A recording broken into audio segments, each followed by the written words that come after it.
Welcome to the Nevis Newscast for Thursday, September 12th, 2024. I am Fredicia Liburd.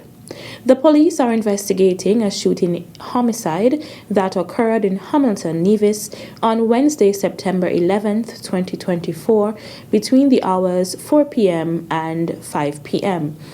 The incident resulted in the death of 31-year-old Lovington Fobbs of Hamilton.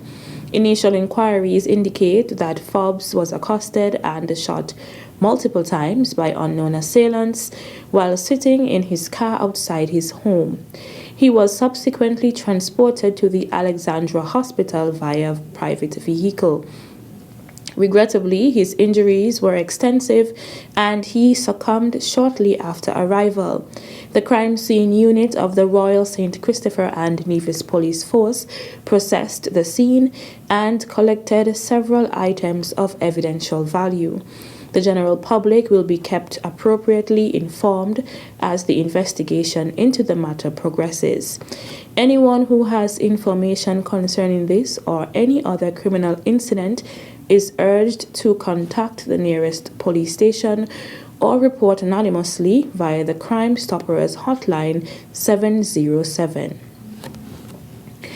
Representatives from the United States Agency for International Development, USAID, met with Premier of Nevis, the Honorable Mark Brantley, on Thursday morning, September 12th. The two-member delegation was comprised of Tevin Shepard, Youth Specialist for USAID, and Mervyn Farrow, USAID's Regional Rep for the Eastern and Southern Caribbean. I'm very pleased to be here in the island of Nevis. I came a day ago to St. Kitts to attend the OECS ministerial meetings on human and social development and education. While in St. Kitts, I also had a chance to meet with Prime Minister Drew to speak about some of our activities supporting youth in the islands of St. Kitts and Nevis, as well as opportunities for economic development that we could potentially collaborate on. So it gives me great pleasure to have my first meeting with Premier Brantley here in Nevis to discuss some of those potential areas for collaboration. Premier Brantley, who was accompanied by the NIA's Minister of Health, the Honorable General Nisbett, said they looked forward to being briefed on some of the USAID's current projects. We certainly welcome the initiatives that we have seen thus far, the cooperation that we've enjoyed thus far. We're happy to welcome you to St. Kitts and Nevis, and especially happy that you've made it over to the island of Nevis.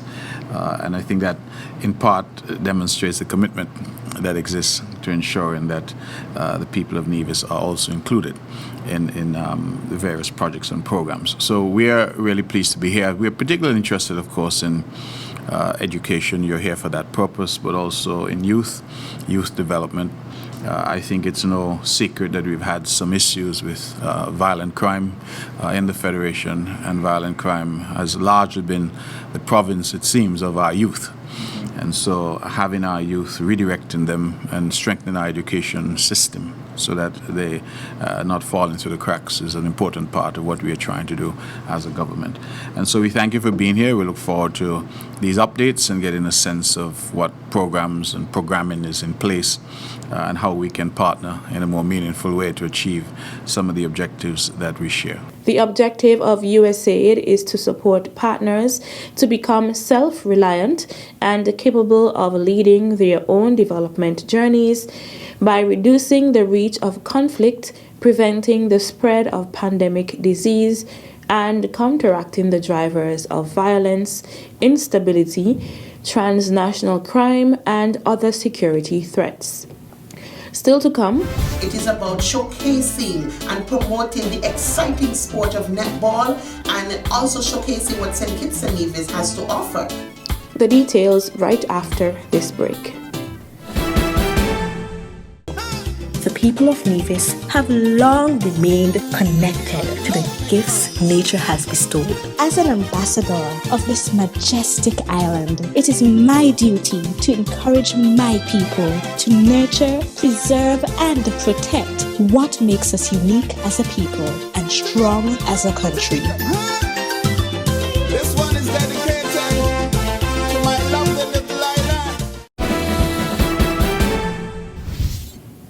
Welcome back. The Public Works Department in the Nevis Island Administration says it is pleased to announce its decision to loan essential equipment and skilled personnel to Rock and Dirt Limited, a reputable construction firm on St. Kitts. The equipment will be utilized for paving operations on the St. Peter's Road project.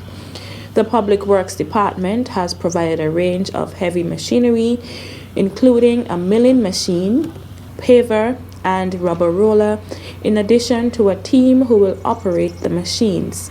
Minister of Works, the Honorable Spencer Brand, has expressed his enthusiasm for the collaboration, saying the NIA is delighted to support Rock and Dirt Limited in this vital project for St. Kitts. The NIA's ability to loan equipment and personnel signifies its commitment to not only maintaining Nevis's infrastructure, but also enhancing the overall quality of life for residents across the Federation.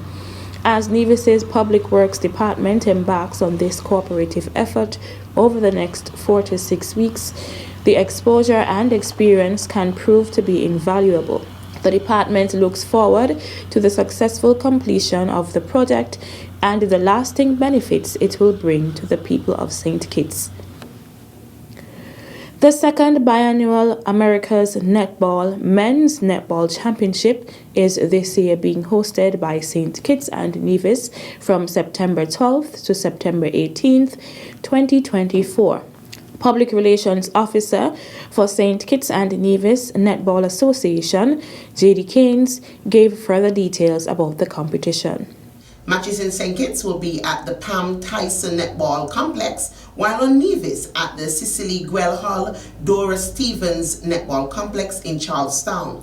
Matches on the island of Nevis will take place on the 13th, the 15th, and the 18th of September. It's also important to note that there will be 4 games per night, beginning at 5:30 p.m. So Court 1 will have its game at 5:30, Court 2 at 5:40. Then we'll have 7:30 and 7:40 on the same courts. So we'll have 4 games per night for just $10. I mean, that's a steal of a deal. In this year's championship, there is a total of 8 teams participating. Teams this year come from Antigua and Barbuda, St. Vincent and the Grenadines, Grenada, Trinidad and Tobago, host country St. Kitts and Nevis, we have USA, we have England. And of course, we have the defending champions from Jamaica. In 2022, the games were held in St. Vincent and the Grenadines. Jamaica plays first, St. Vincent and the Grenadines was second. And so we are expecting a keenly contested tournament happening right here in St. Kitts and Nevis. Keynes then expressed gratitude to the sponsors, namely the First Federal Cooperative Credit Union Limited, the Bank of Nevis Limited, the St. Kitts, Nevis and Gula National Bank Limited, Island Water Sports, Cash Cab, Island Purified Water, COSCAB, the Bank of New Innovation, American Bakery, and Inter-Caribbean Airlines, and the Departments of Sports on St. Kitts and Nevis. Keynes also spoke to the cost of the games nightly. The cost nightly is $10 for adults and $5 for children.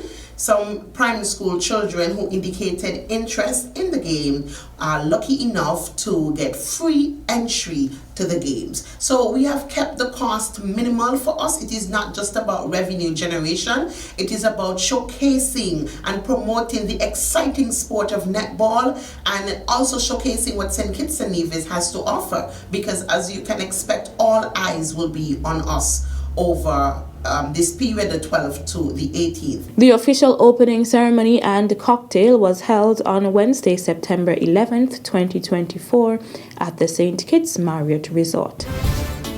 That's it for this edition of the Nevis Newscast. On behalf of all of us here at the Department of Information, I'm Fredicia Liebert.